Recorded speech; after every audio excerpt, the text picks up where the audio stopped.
আরো অতিরিক্ত দুজনকে, মোট 8 জন পুলিশ অফিসারকে ইনক্লুডিং সাবেক IGP Chowdhury Abdul Al Mamun, বরখাস্তকৃত major general Ziaul Hasan সহ মোট 8 জন পুলিশ কর্মকর্তাকে এখানে উপস্থিত করা হয়েছিল।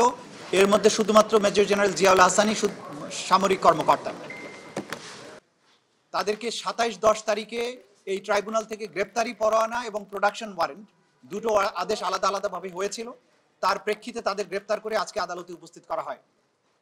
আজকে আদালতে উপস্থিত করার পরে এই 8 জন ব্যক্তির ব্যাপারে তদন্ত সংস্থার কাছে প্রাপ্ত যে সমস্ত তথ্য উপাত্ত এসেছে সেগুলো আমরা আদালতের সামনে উপস্থাপন করেছি।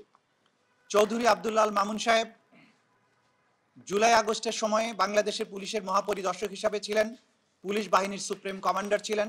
তার নেতৃত্বে গোটা বাংলাদেশের 56,000 বর্গ মাইল জুড়ে নিরস্ত্র নিরীহ ছাত্র জনতার উপরে নির্বিচার গুলিবর্ষণ করে প্রায় 2 সহস্রাধিক ছাত্রকে হত্যা এবং 25 সহস্রাধিক মানুষকে আহত এবং পঙ্গু করা বা চিরস্থায়ীভাবে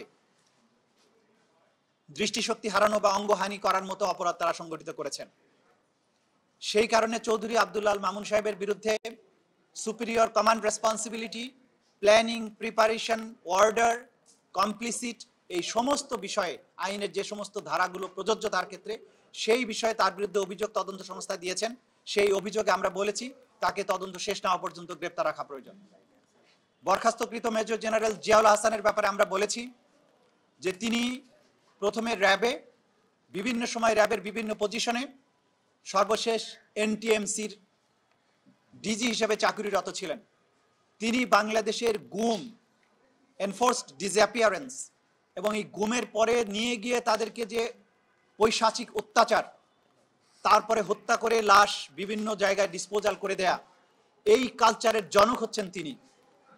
তিনি বিভিন্ন সময়ে এই আওয়ামী লীগ সরকারের আমলে যারা বিরোধী দলের থেকে কথা বলার চেষ্টা করেছে, ভয়েস রেজ করার চেষ্টা করেছে, তাদেরকে একের পর এক পরিকল্পিতভাবে অপহরণ করেছেন, গুম করেছেন, বছরের পর বছর আটকে রেখেছেন।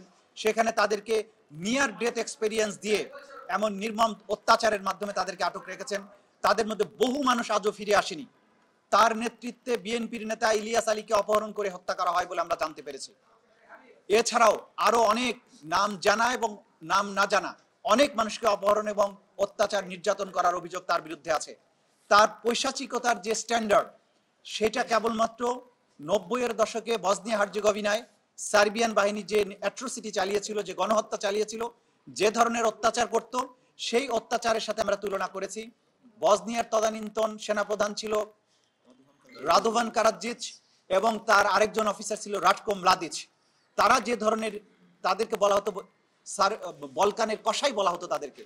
আমাদের এই বলকানের কসাইদের মতো বাংলাদেশের কসাই হিসাবে এই জিয়াউল হাসান হত্যাকাণ্ড থেকে শুরু করে অপহরণ, নির্যাতন, গুম এগুলোর সাথে জড়িত ছিলেন। তার বিরুদ্ধে সুস্পষ্ট অভিযোগ এসেছে।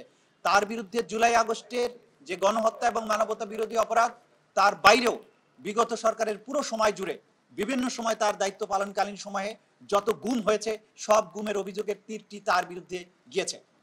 এর বাইরে যাত্রাবাড়ি থানার একজন অফিসার ছিল, যে যাত্রাবাড়িতে কয়েকশো ছেলেকে গুলি করে হত্যা করা হয়েছে নির্মমভাবে এবং সরকার পতনের পরও মানুষ হত্যা করা হয়েছে। সেই থানার যে ওসি আবুল হাসান, তার কথা আমরা বলেছি।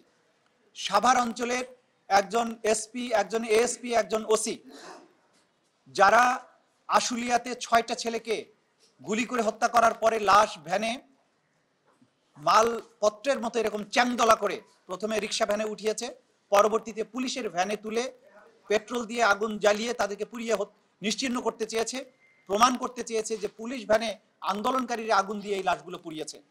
তারা যে অপরাধগুলো করেছে এগুলো শয়তানও করতে ভয় পাবে।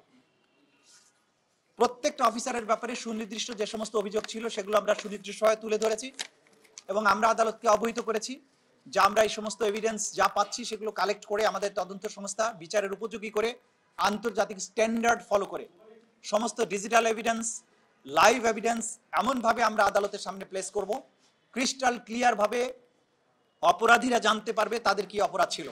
গোটা বাংলাদেশ, গোটা দুনিয়া দেখবে এই বিচারটা স্বচ্ছ এবং ফেয়ার হয়েছে।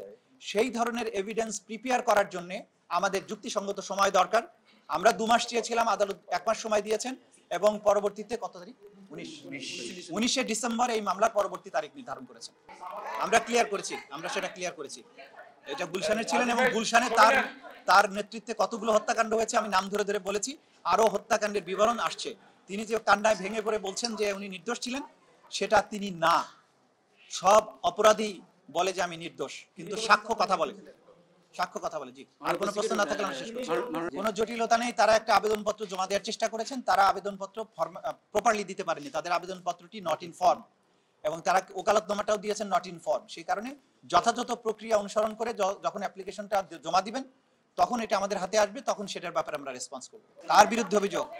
কার বিরুদ্ধে অভিযোগ? আপনাদের বিরুদ্ধে না, মানে এখানে যারা ঢোকার এইখানে নিরাপত্তার প্রয়োজনে এই ট্রাইব্যুনালে আপনারা জানেন যে বাংলাদেশের সবচাইতে সেনসিটিভ, সবচাইতে স্পর্শকাতর, নিরাপত্তার দিক থেকে স্পর্শকাতর একটা বিচার এটা হচ্ছে, এবং এটার স্যাংটিটি, এটার সিকিউরিটি এনশিওর করা এখানকার ল এনফোর্সিং এজেন্সি, ট্রাইব্যুনালের প্রশাসন, এটা তাদের দায়িত্ব।